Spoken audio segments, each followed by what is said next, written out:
चाहूं राजमहल जान ले सवन गुण छोट बड़ा सब संवसे रविदास रहे कृष्ण रविदास ब्राह्मण मत पूजिए जो वे गुरु नहीं न पूजिए चरण चंडाल के जो वे गुण कबीर जोड़े सोने वै सतगुरुदास महाराज की जय।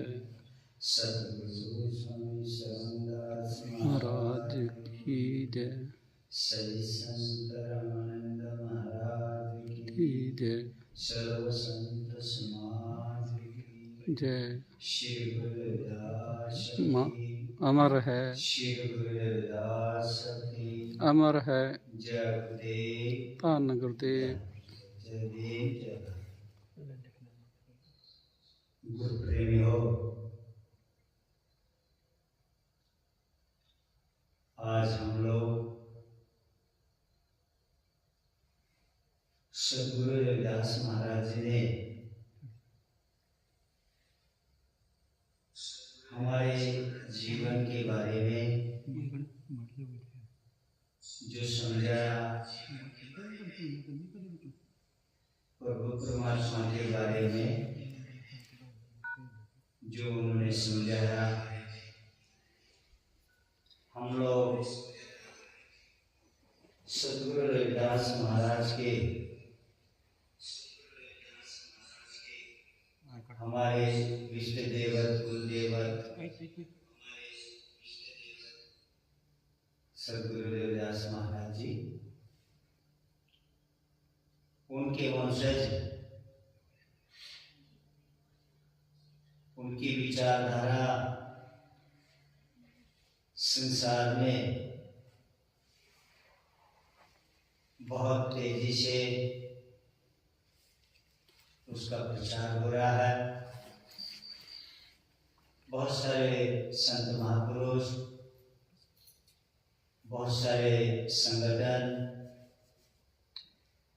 बहुत ही सदगुरु रविदास महाराज जी के अनुयायी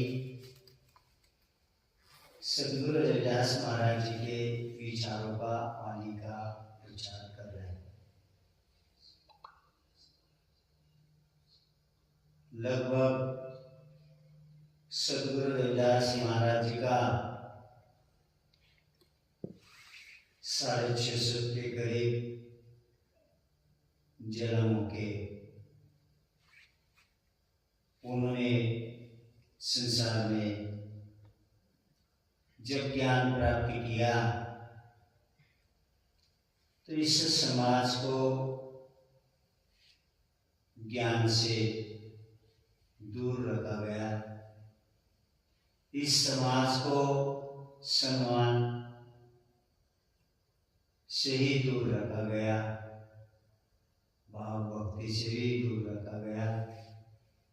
इसलिए सदगुरु रविदास महाराज जी ने इस वंश में कुल में जन्म लेके इस कुल का उद्धार किया। हम लोग उनके वंशज हैं, उस जाति में हम पैदा हुए हैं। उस जाति के अंदर हमारे माता पिता, उसको दोनों कुल बोला गया है और दोनों कुलों का उद्धार सदगुरु रविदास महाराज जी के कारण हुआ है। अभी हमारे गुरु ने सही मायने में जन्म लेने के बाद, ज्ञान प्राप्त होने के बाद हमारे समाज हित कल्याण की जो बात की है, तो हम लोगों को आज समझने की जरूरत है। सबसे पहला जो हमारा भारत देश है, उस देश में स्टेट में अलग अलग राज्य है, अलग अलग भाषा है, लेकिन हमारे गुरु एक है और हम सब लोग एक हैं। लगभग 1108 हमारी उपजातियां है। 25 करोड़ की लागत से हम रविदासा लोग हैं। आस्था से भी हम लोग बहुत जगह हजारों साल से अन्य अन्य जगह जुड़े हैं, लेकिन सद्गुरु रविदास महाराज जी का जो उनका मिशन आगे बढ़ रहा था सभी संतों महापुरुषों द्वारा, 2009 को 108 संत रामानंद महाराज जी देश विदेशों में अपने सद्गुरु रविदास महाराज जी के वाणी का, अमृत वाणी का प्रचार करते थे, समाज को उस साथ जोड़ने का काम करते थे। 2009 को उनके साथ कुछ धर्म विरोधी लोगों ने हल्ला किया, उसमें वो शहीद हुए। 108 संत हमारे धर्म गुरु निरंजन दास महाराज जी वो भी जख्मी हुए। परमात्मा की कृपा से उनके ऊपर कृपा हो गई, लेकिन 108 संत रामानंद महाराज से हो गई। उसके बाद में देश में ऐसी लहर चल पड़ी कि देश के अन्य स्टेटों में मालूम नहीं था, देश विदेश में भी मालूम नहीं था, सभी जगह सद्गुरु रविदास महाराज जी की चर्चा होने लगी और उसके कारण हमारे धर्म गुरुओं ने हमें एकता के साथ रहने का एक संदेश और एक पहचान दी।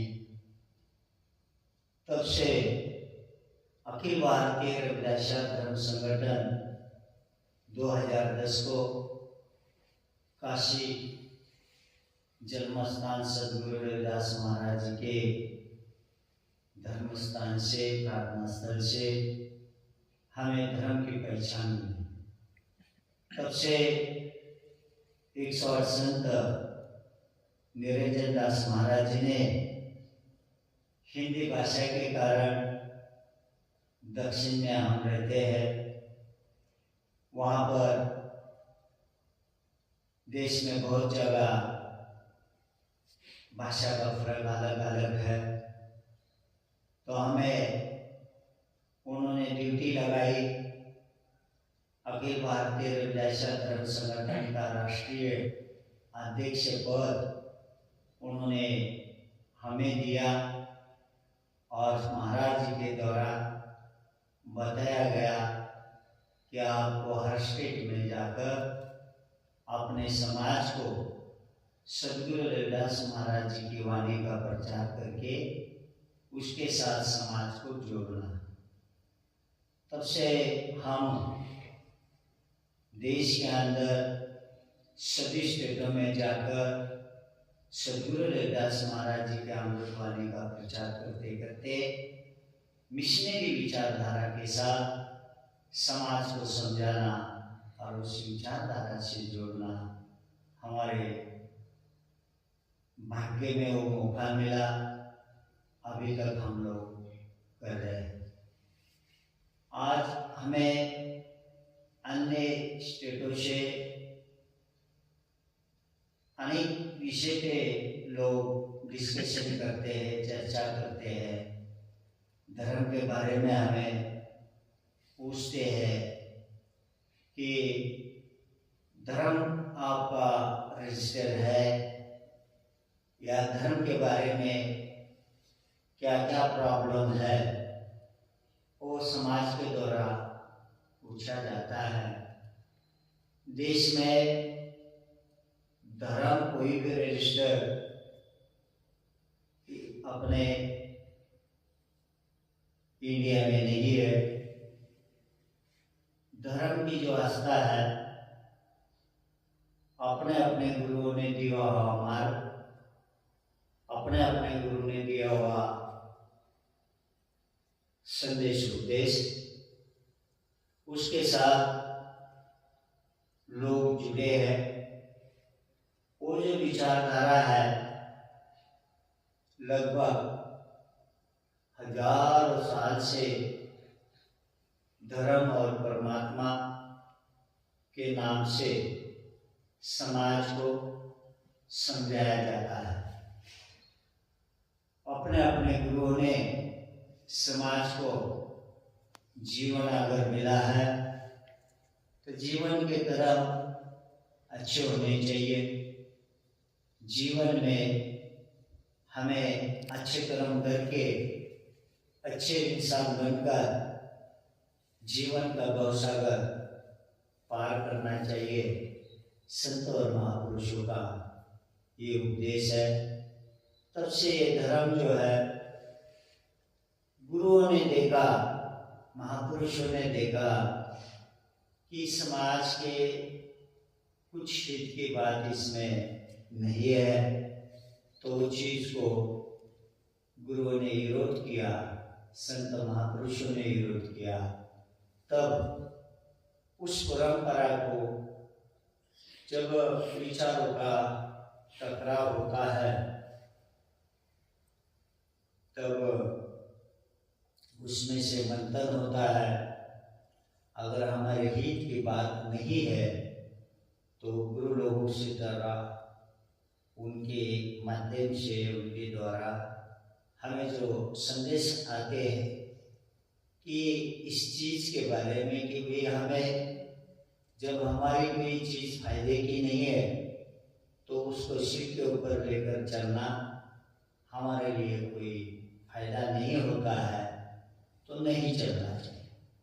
उस परंपरा से धन का भी खर्चा बहुत ज़्यादा होता है। इसलिए गुरु और महापुरुषों ने समझाया है, जैसे परमात्मा के नाम से अगर हमारा धर्म, पहली बात बहुत सारे लोग हैं कि अपना धन कमाकर अपने परिवारों में लगाते हैं, तो उनकी लेवल होती है। उसमें से कुछ लोग होते हैं, उनके पास अपने परिवार को संभालने के बाद भी कुछ धन बचता है, तो उन लोगों से धन से अपने धरोहर को ऊपर उठाने को मदद मिलती है। और जो लोग हैं मध्यम वर्ग है, अगर वो अपना धन अगर अपने मिशन में लगाते हैं तो उसका कोई सिस्टम है, मर्यादा है। जिसके पास धन है वो सामने आके ज्यादा धन वाला अपने धर्म को, गुरु महाराज के, महापुरुषों के विचारों को करोड़ों रुपया भी खर्चा कर सकते हैं, और जो मध्यम वर्गीय लोग हैं अपने हिसाब से कर सकते हैं। धर्म में सद्गुरु रविदास जी ने धार्मिक दिशा में, परमात्मा की भक्ति में हमें वनली उनका एक बहुत बड़ा मंत्र है, केंद्र बिंदु है, मन चंगा तो कटौती में गंगा। तो इंसान के शरीर के अंदर सबसे ज्यादा मन ही हर चीज उसको दिखाने की कोशिश करता है, मन ही उसको अन्य जगह भगाने की कोशिश करता है। तो गुरु रविदास जी ने कहा कि अपना मन पवित्र होना चाहिए, मन से ही परमात्मा के साथ अपने जीवन का नाता रिश्ता जोड़ना चाहिए। इसलिए कहा कि उन्होंने देखा था धर्मों के अंदर परमात्मा के नाम से लोगों को डराया जाता है, लोगों का धन डाइवर्ट किया जाता है। गरीब के हाथ से अगर बाई चांस जिसकी पगार जितनी आती है उस पगार में से कोई आधा धन परमात्मा के नाम से अन्य कर्मकांड पूजा में खर्चा करेगा तो उसके घर का उद्धार नहीं हो सकता है, उसके घर में प्रॉब्लम बहुत आ सकते हैं। और कोई भी परमात्मा आप खुद को मानता नहीं, चाहे उसके धर्म के जो महापुरुष रहते हैं, मेन महापुरुष जो जिनके विचारधारा पे धर्म चलते हैं, तो उनके विचारधारा पे मेन महापुरुष संदेश लेकर जब चले जाते हैं संसार को, तब उसके बाद उसमें कोई ठगने वाली व्यवस्था निर्माण होती है, मन को डाइवर्ट करने की कोशिश की जाती है। जो भक्त परमात्मा चरणों में लगा रहता है उस भक्त को वहाँ से हटाकर बोला जाता है कि वे आपको परमात्मा को ये पूजा करनी पड़ेगी, उसके लिए इतना धन खर्चा करना पड़ेगा। तो उसी के कारण हमारे सदगुरु रविदास महाराज जी ने जब ये संसार के बारे में, धर्मों के बारे में, परमात्मा के बारे में देखा तो उनको पता चला कि संसार में कि ऐसी एक व्यवस्था धर्म के माध्यम से बनाकर समाज का शोषण किया जाता है। उसी चीज के ऊपर सदगुरु रविदास जी ने प्रकाश डालने का, समझाने का काम किया है। आज हमें खुशी होती है कि हमारे सदगुरु रविदास महाराज जी वो ऐसी बात समझा रहे हैं कि आज हमारे पास सही मायने में जब गुरु रविदास महाराज थे तभी भी इस वंश के कुल के लोगों का उनके साथ इतिहास में नाम कभी आया नहीं। गुरु रविदास महाराज के समकाल में हाँ, लेकिन गुरु रविदास महाराज जी ने जब उनका आज हम लोग इतिहास खोज रहे हैं तो उनके ज्ञान बताए हुए रास्ते मार्ग और ज्ञान को बड़े बड़े राजे महाराजे साधु संतों ने धारण किया है। लेकिन जैसे राजाओं का नाम आता है, संत लोगों का नाम आता है, पंडितों का नाम आता है, ऐसा रविदास धर्म के अंदर से जाति से किसी का भी नाम संत का या किसी का महापुरुष का आता नहीं है, क्योंकि उनका ज्ञान बहुत ऊंचा था। कभी कभी हम भक्ति के अंदर समझाने का काम करते हैं कि जो हजारों साल से सिस्टम परमात्मा के नाम से आई थी, उस सिस्टम को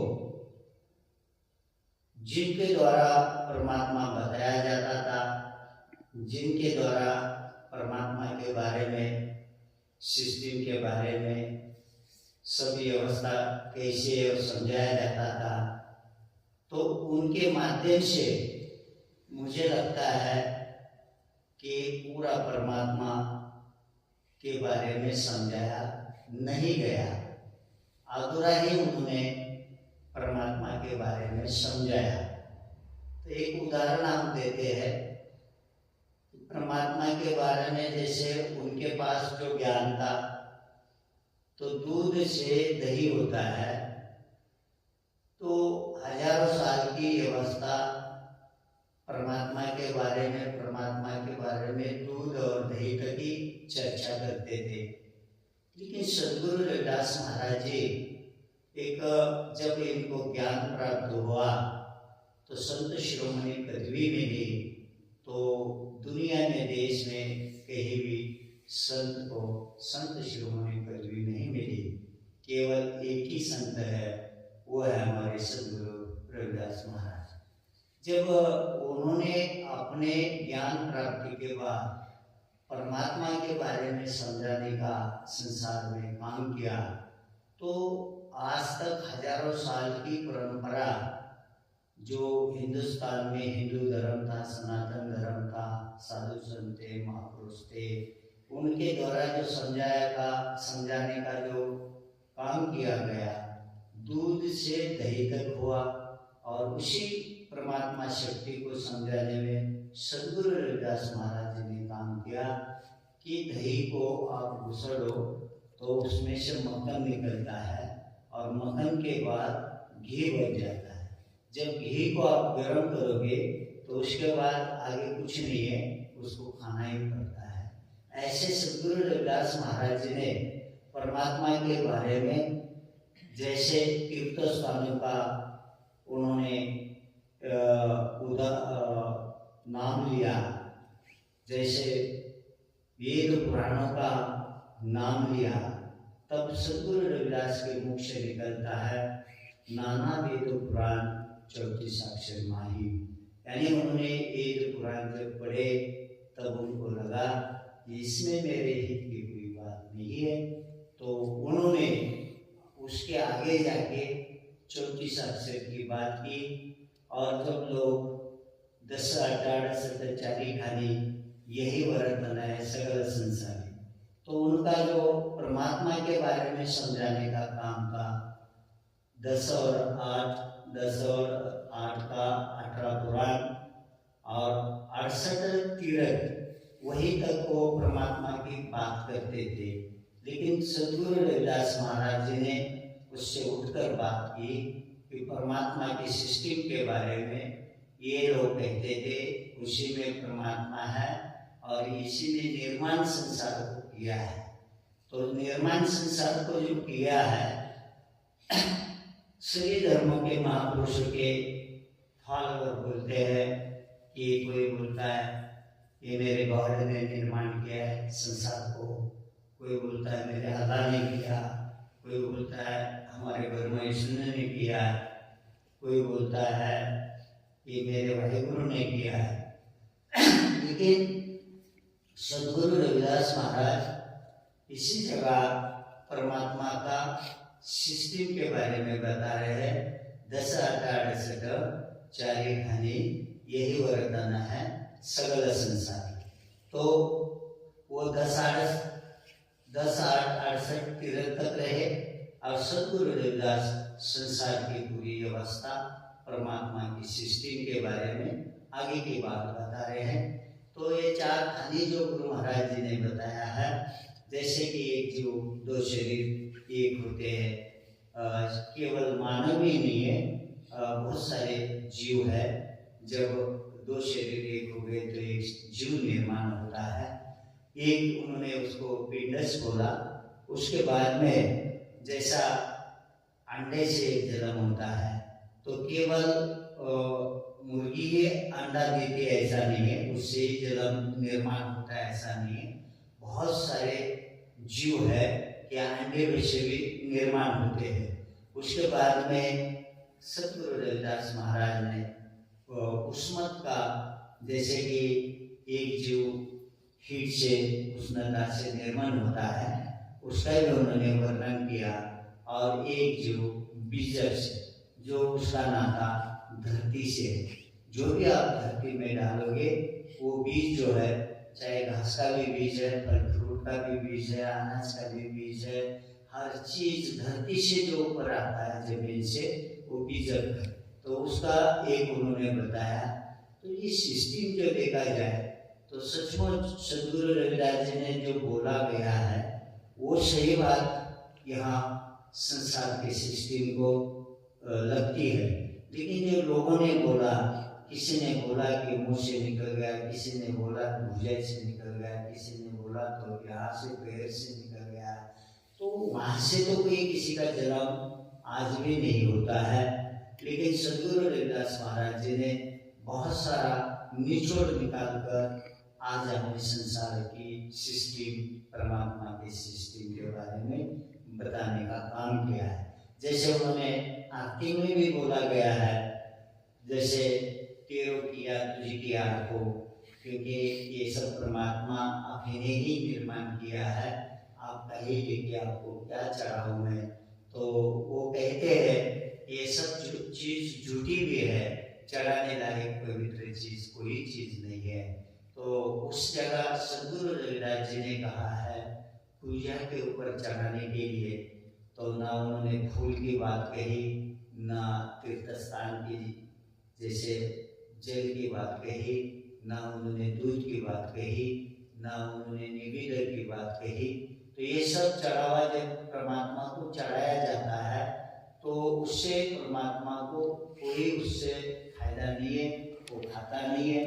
उसके बाद में उन्होंने जो बताया है कि वे परमात्मा के ऊपर चढ़ाने लायक जो हमारा शरीर ये 5 तत्वों से जो बना है, जो चैतन्य हमारे शरीर में है, जो आत्मा का रूप ये परमात्मा हमारे शरीर में है, तो परमात्मा के द्वारा अपने शरीर में देखा जाए तो बहुत सारे ऐसी चीज है कि वो चीज हो सकता है बाहर मांस के लिए भी बुरा बोला जाता है, तो हमारे शरीर में भी तो मांस है। हो सकता है हर चीज गंदगी के बारे में भी, तो शरीर के अंदर भी वो चीज है। तो फिर भी उससे महान क्या है? तो गुरु रविदास महाराज जी ने ये तन को मन से नाता जोड़ा, शरीर से नहीं जोड़ा। मन पवित्र हुआ है। जो शरीर में तो अन्य प्रकार के गंदगी पड़ी है, तो उस गंदगी का रिश्ता छोड़कर उन्होंने मन जो है वो पवित्र हुआ है शरीर के अंदर। तो वो मन मैं प्रभु परमात्मा के चरणों में अर्पण करता हूँ। ये सदगुरु रविदास महाराज जी के द्वारा पूजा की गई है। तो हम लोग इस सिस्टम को समझना चाहिए। अभी हमारा रविदास धर्म विषय है। रविदास धर्म में हमारा गुरु के द्वारा कोई भी ऐसी पूजा पाठ में कर्मकांड अंधश्रद्धा बढ़ाने का काम नहीं किया है। सदगुरु रविदास महाराज जी के अगर हम लोग अमृतवाणी का हमारे जीवन में लाभ लेते हैं तो हमारे कर्म भी अमृतवाणी से ही होने चाहिए। तो गुरु रविदास महाराज जी का आगे हम धर्म के तरफ चल रहे हैं। तो धर्म में हमारे को जो धरोहर दी जाती है, तो धरोहर से हमें कोई बेनिफिट होता नहीं है। वास्तव धर्म जो है, धर्म को इंसान की जरूरत नहीं है, इंसान को धरोहर की जरूरत है। इसलिए हमारे हित की बात धर्मों में जो आएगी तो भटका हुआ मन, ये शरीर हमारा कैसे शांत हो जाए, कैसे अच्छे कर्म को जोड़ा जाए, कैसे हम अच्छा जीवन मिला है तो उसको जीवन का सफर ठीक सच्चाई से किया जाए।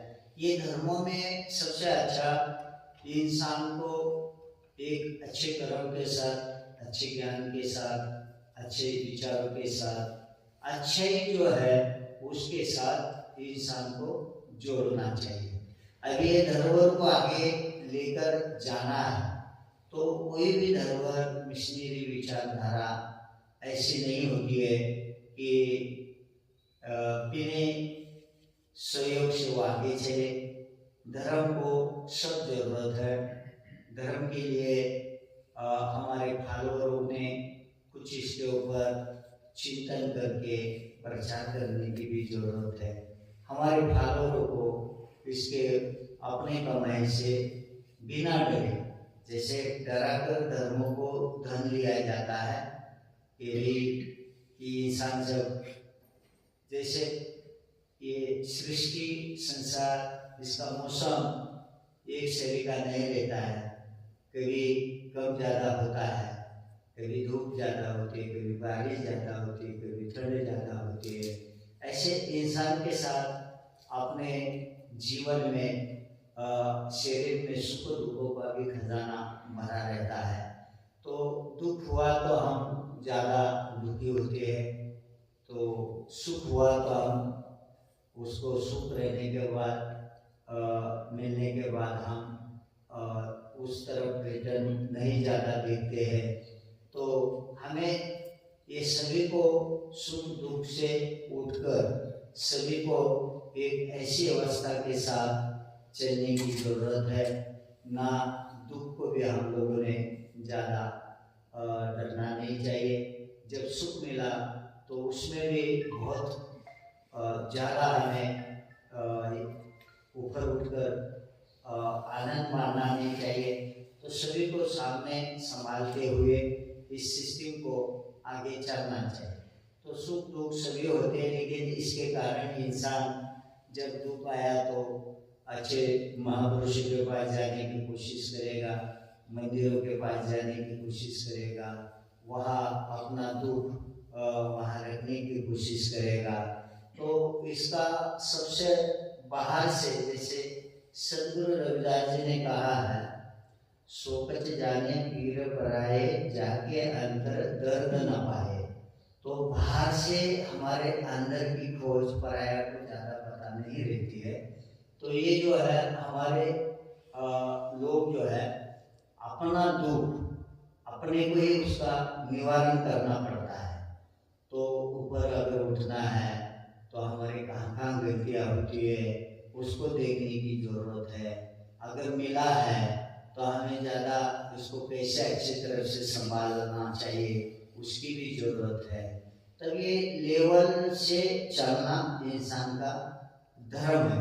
तो उससे कम ज़्यादा हुआ तो धर्मों में भी क्या होता है कि जो जिसके नाम से हम इकट्ठा होते हैं उनकी वाणी पवित्र और सच्ची होती है, लेकिन उसके विचारधारा को लेकर चलने वाले जो उनके फॉलोअर होते हैं, भक्त अलग होते हैं और फॉलोअर होते हैं कि उनकी जवाबदारी होती है, उनको समाज देखता है, गुरु के रूप में देखता है, परमात्मा के रूप में देखता है। तो उनका कर्तव्य बनता है कि सही वाणी समाज को सही दिशा दी जाए। तो वो गुरु रविदास ने तो अपने वाणी अमृत में वचन में कोई भी हमारे लिए गलत नहीं किया। तो बीच में उनके बाद जो उनकी विचारधारा लेकर संसार को दे रहे हैं, तो उनका भी धर्म बनता है कि कोई भी गलत वाणी अपने मन से जोड़कर समाज में ना डाला जाए। सच्ची वाणी, सच्चा ज्ञान, सच्चा धर्म, सच्चा कर्म, इसके साथ समाज को जोड़ा जाए। तो हो सकता है इंसान तो परमात्मा ने सबको ज्ञान अपने अपने हिसाब से दिया है, तो ज्ञान आधार पे जितना ज्ञान उसके पास होगा उतनी वो समझाने का काम करेगा। इसका अर्थ ये नहीं होता है कि सब में ज्ञान बराबर है, ज्ञान में बहुत फर्क है। तो इसलिए संतों को भी पहला महापुरुष कहते हैं, बाद में जाके धर्म की एक सिस्टम होती है कि भाई ये महापुरुष ने अच्छा काम किया है तो उसको फिर एक पद दिया जाता है। जैसे पहला श्री बोलेंगे, फिर श्री बोलेंगे, फिर 108 बोलेंगे, आगे जाके 1008 तक भी बोलेंगे। तो ऐसा अपने अपने धर्मों के महापुरुषों की पहचान होती है कि उन्होंने कौन सा काम किया है, कौन सा संदेश दिया है, कितना ज्ञान उनके पास है, और ज्ञान आधार पे संसार करता है, ज्ञान आधार पे संसार में सब सिस्टम चलती है। तो वास्तव में हमारे को ज्ञान की ही जरूरत है। धन भले कम थोड़ा रहा तो चल सकता है, लेकिन इंसान के अंदर सबसे ज़्यादा ज्ञान होना चाहिए। फिर जैसे सदगुरु रविदास महाराज आए, उन्होंने भी कहा कि पढ़ाने के बाद ही हमें उसके बारे में समझ सकता है कि सामने वाला क्या हमें समझा रहा है। तो पढ़ना बहुत जीवन में जरूरी है। चाहे बाबा साहब ने भी यही बोला तो इन महापुरुषों को पता चला, फुले, शंभू, अम्बेडकर, उधर सावित्रीबाई फुले ने महाराष्ट्र में बहुत बड़ा काम किया। महिलाओं को कोई भी अधिकार नहीं था पढ़ने के बारे में, तो सावित्रीबाई फुले ने पुणे में महात्मा फुले जी ने उनको पढ़ाकर बताया कि तू महिला के लिए काम कर, महिलाओं को पढ़ाने का काम कर। तो उनका बड़ा योगदान महिलाओं के लिए, पढ़ाई के लिए सावित्रीबाई फुले का भी है। आज यही है कि अगर ये संत महापुरुष ना होते तो शायद बोला भी गया है, संत ना होते संसार में तो जन्म का संसार। तो ये बात सही है कि अगर ज्ञान ही नहीं आदमी के पास रहेगा तो वो कैसा उसको लाभ जीवन जिंदगी का मिलेगा। इसलिए संतों के वचन जो होते हैं, जो वाणी जिसको अपन बोलते हैं, वो मानव हित फैलाने के लिए बहुत बड़ी ऊंची चीज होती है। तो भक्तों को भी ये समझना जरूरी है कि संतों का निचोड़ निकालो कि क्या उसका अर्थ है, क्या एक एक शब्द का अर्थ है, क्या दोहे में क्या समझाने की कोशिश की है। तो उस को धारण करना चाहिए अच्छाई को। तो धर्म जो होते हैं, मैं धर्म के बारे में बताता हूँ कि धर्म पैदा जब होता है कि अगर हमारे लायक जिस जगह हम इंसान हैं, इंसान जहाँ हम रहते हैं, जीते हैं, अगर वहाँ हमारे साथ भेदभाव होने लगा या हमारे को सम्मान वहाँ नहीं मिलने लगा, तो वहाँ पर फिर दो भाग हो जाते हैं। तो वो बोलते हैं कि भी इनके साथ रहकर क्या फायदा है, हमारे को सम्मान ही नहीं है, हमारी कोई इज्जत ही नहीं है, और ये उससे से ज़्यादा हमें गुलामी में रखना चाहते हैं। तो फिर वो धरोहर से समाज कोई महापुरुष जब आता है तो उसको समझाने का काम करता है। तो फिर वो महापुरुष को विचारों को मानते हैं, फिर वो महापुरुष उसके लिए परमात्मा का रूप बन जाता है। जो उसने बताया उसको जीवन में धारण करते हैं। ऐसा ही समाज व्यवस्था में भी जो बड़े बड़े हमारे महापुरुष है, जैसे आज बाबा साहब के विचारों को मानते कुछ लोग, तो उन्होंने हमारे हित के लिए बताया, हित के लिए किया, इसलिए उनको मानते हैं। तो समाज सुधारक भी है बड़े बड़े, काशीराम साहब है, बाबा साहब है, फुले जी है, शाहू जी है, छत्रपति शिवाजी महाराज है, जैसे अन्य महिलाओं का भी इसके अंदर बहुत बड़ा योगदान है। तो इसका एक निचोड़ निकालते हुए हमें जीवन मिला है। तो हम लोग किस के विचारों को धारण कर रहे हैं, ये आज पहली बात समझना है। भले हम ये नहीं बोलते कि किसी का धर्म बुरा है या कोई महापुरुष बुरा है या किसी की जात बुरी है, हमें इसमें नहीं पढ़ना है। लेकिन हम लोग जो है बटे हुए लगभग 1108 जाति में बढ़ चुके लोग हैं। तो हम सभी एक है।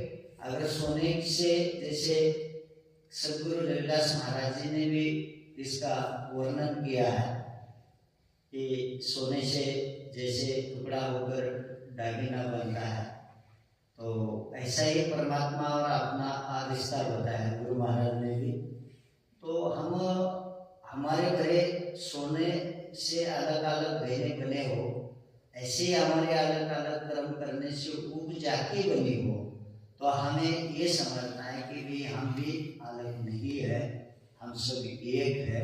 भेदभाव कम किया जाए, एक दूसरे को, इंसान को प्रेम किया जाए और बताए हुए संत और महापुरुषों के रास्ते को मानना चाहिए, स्वीकारना चाहिए। तो ऐसा हम लोगों को अपने गुरु की वाणी में बताया है। और जो हमारे दोहे है, एक एक बहुत ऊंचे दर्जा लेवल से ज्ञान प्राप्त करने का वो मार्ग है, अमृतवाणी है, एक एक शब्द है, उसका निचोड़ निकाल कर उसका जो सही मायने में वो क्या हमें बता रहे हैं वो आज समझने की जरूरत है। जैसे सदगुरु रविदास महाराज जी ने कहा, सो जाने ब्रह्म ज्ञान सो ब्राह्मण। तो उन्होंने ये नहीं कहा कि ब्राह्मण को ही सब कुछ प्राप्त होता है। जिस इंसान में ब्रह्म ज्ञान भरा हुआ है वो हमारे लिए ब्राह्मण से भी बढ़कर ऊंचा है। फिर उन्होंने कहा कि उनकी अवस्था जिसको हम सिर के ऊपर लेकर जा रहे हो, पूछने लायक भी नहीं होगा। तो वो भी उदाहरण दिया उन्होंने, रविदास ब्राह्मण मत पूजिए जो होवे गुणहीन, पूजिए चरण चंडाल के जो होवे गुण परिहीन। ऐसा नहीं कि गुरु रविदास जी ने आपको परमात्मा से तोड़ा है, अगर तोड़ते तो वापिस पूजा के बारे में ये नहीं कहते कि गुण अच्छे होने चाहिए और भले वो चंडाल क्यों ना हो, उसके शरण में आप जाओ, उसको पूजो। तो गुरु रविदास जी ने पूजा से हमें तोड़ा नहीं, प्रभु परमात्मा के साथ जोड़ कर रखने का काम सतगुरु रविदास जी ने किया है और ठगपना, कर्मकांड, अंधश्रद्धा को बाहर भगाने का काम किया है। सच्चाई से हमें एक मार्ग देकर जीवन जीने का रास्ता दिया है। तो धर्म अपना रविदास फैल चुका है। धर्मों में धर्म और भी बन सकते हैं, आप देख लीजिए हजारों साल से सबसे ज्यादा सनातन हिंदू धर्म ही था, तो उसमें से जैन निकल गए, उसमें से बुद्ध निकल गए, उसमें से लिंगायत निकल गए, सिख निकल गए, हम रविदास भी बाहर निकल गए। तो ये धर्म तो चल पड़े, उनके विचारों को जो उनके फॉलोअर है मान रहे हैं, तो हमें डर नहीं होना चाहिए। आज भी भले आप लोगों को लगता होगा कि रविदास धर्म में क्या पता है मन डाइवर्ट हो रहा है, वाइवर्ट हो रहा है, कि आपका मन वाइवर्ट नहीं होना चाहिए, डाइवर्ट नहीं होना चाहिए। देश में पूरे सभी स्टेटों में सदगुरु रविदास महाराज जी का बहुत तेजी से कारवा आगे बढ़ रहा है। जहाँ इस गांव में मंदिर नहीं तो दूसरे गांव में मंदिर हो गया, वहाँ का जब स्थापना होती है मूर्ति की वगैरह, तब लोग निमंत्रण सभी गांवों को देते हैं, तब लोग चले जाते हैं, तो उनको ऑटोमेटिक वहाँ प्रचार चलता है, यार ये वहाँ पर अपने गुरु का मंदिर बनवाया, वहाँ जयंती का कार्यक्रम हुआ, अपन इस गांव में 200 घर है, 100 घर है, फिर अपन नहीं कर रहे हैं, तो वहाँ भी अभी शुरुआत हो गया। गुरु महाराज की जयंती होती है, गुरु महाराज के मंदिर बन रहे हैं, गुरु महाराज का मूर्ति बैठ रही है। हाँ ये फर्क है, उधर जो है ये आपका पूरा कल्चर पंजाब से, चाहे देश में आप बैठे हैं, चाहे पंजाब में है, अमृतवाणी से जुड़े हैं, अमृतवाणी को ही सामने रखकर आप मानते हैं, लेकिन नीचे ज्यादा करके उधर का कल्चर लोग मूर्ति को मानते हैं। सदगुरु रविदास महाराज की मूर्ति रखने के बाद, स्थापना के बाद सामने उनकी अमृतवाणी लेके प्रचार करते नितने हो, सवेरे शाम का कोई फंक्शन हो, ज्ञान देने की बात हो, तो ये सब कुछ वाणी से दिया जाता है। लेकिन सामने वहाँ पर जैसे आपने अमृतवाणी रखी है, साइड में तस्वीर रखी है, तो वहाँ हमारे उधर दक्षिण में बहुत सारे लोग संख्या है, वो लगभग 25 करोड़ में से 84 बौद्ध है, तो 74 हमारे ही उपजाति महारिया हमारे में आते हैं, वो हमारे से आदत नहीं, कैटेगरी हमारी एक ही है। तो उधर तो बहुत है, महार है, मांग है, ढोर है, वलार है, खटीका है, अन्य उपजाति 27 जाति लगभग है। 27 जाति एक ही कैटेगरी के हैं, जब दर्जा एक है तो हमारे अलग अलग कैसे हम हैं। तो कोशिश महापुरुष भी कर रहे हैं, संत महापुरुष भी कर रहे हैं, समाज सुधारक भी कर रहे हैं, संगठन बनाकर लोगों को समझाने का भी काम कर रहे हैं कि भाई हम लोग जो है सब एक है। तो पहला बहुत फर्क था, अभी थोड़ा थोड़ा उनके साथ भी हमारा एक दूसरे का मिलन हो रहा है, तो अच्छी बात है। लगभग सभी 25 करोड़ लोग हम लोग धर्मों में देखा जाए तो बुद्धों में 74 है, सिखों में लगभग 50 आधा करोड़ के करीब है रविदास लोग, जैसे फिर क्रिश्चियनों में भी कुछ है, लिंगायत में, लेकिन सबसे ज़्यादा हिंदू धर्म में हजारों साल से समाज है। आप दिल्ली के नीचे चले जाएंगे, ये और इधर दक्षिण को तरफ चले जाएंगे, तो सब वो पट्टा ऊपर का ऐसा पट्टा छोड़ के ये सब देश जो है ज़्यादा से ज़्यादा 24 करोड़ लोग, उसमें ज़्यादा फॉलोअर है, 2-3 करोड़ छोड़ो, चलो अभी लोक संख्या भी बड़ी होगी मेरे हिसाब से। ये 2011 या 10 की जनगणना की जाती वाली, तो तब हम 25 करोड़ लोग थे, तो अभी हमारे लोग ज़्यादा हो गए। 10 जनगणना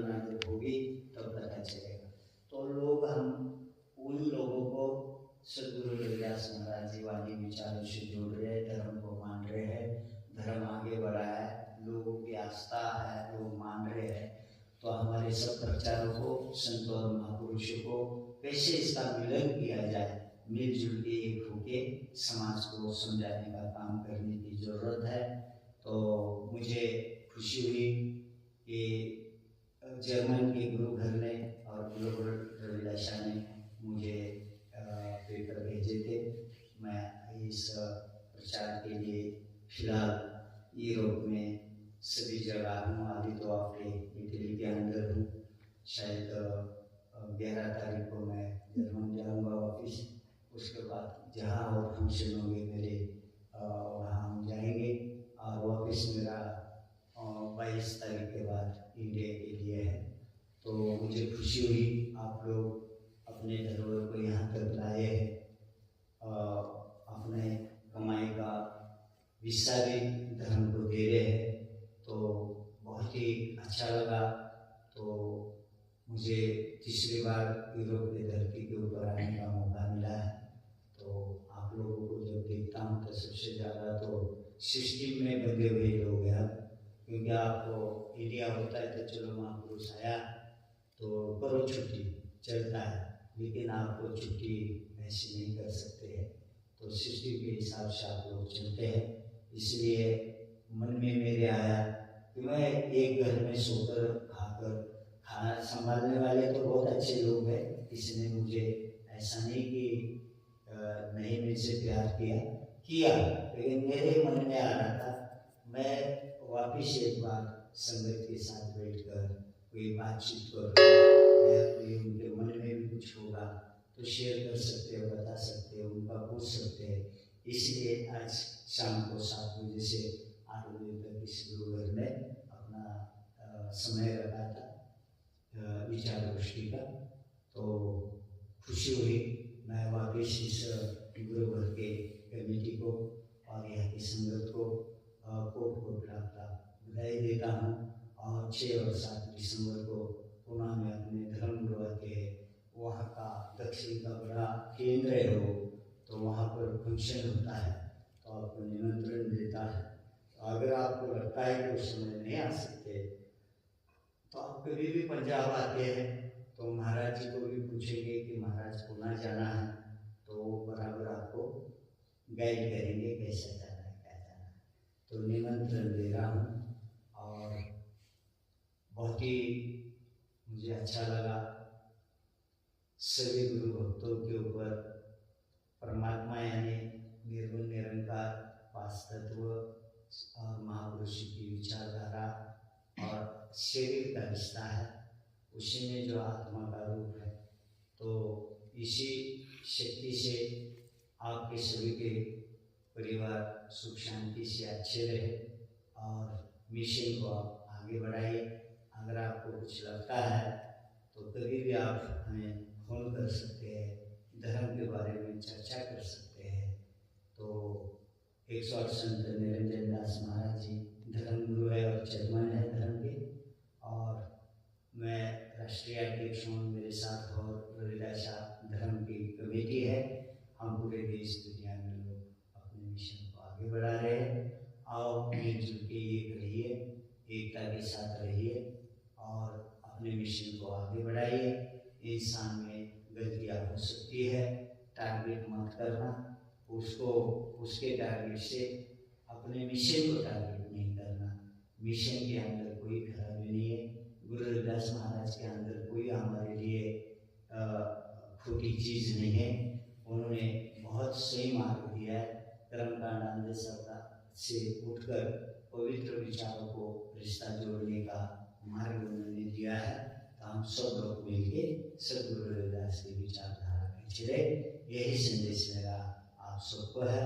अगर मेरी भाषा के कारण आपको कुछ समझ में नहीं आया हो, शब्द में कई जगह उस शब्द का गलत अर्थ होता है, ऐसा अगर आपको कुछ लगा रहेगा तो क्षमा, वो शब्द मुझे मेरे को देना, अच्छी जो लगा वो आप लेना और मिलजुल के अपने मिशन को आगे बढ़ाना। चाहे देश हो विदेश हो, दुनिया में कहीं भी रहो, हम रविदास महाराज के वंश में पैदा हुए हैं। वो हमारे इष्ट देवत कुल देवत हैं। आने वाले समय में जब तक चांद सूरज रहेगा, धरती पे मानव रहेगा, तब तक संसार में सदगुरु रविदास महाराज के विचारों से ये समाज जुड़कर रहेगा। सिर्फ हमें मिलकर चलने की जरूरत है।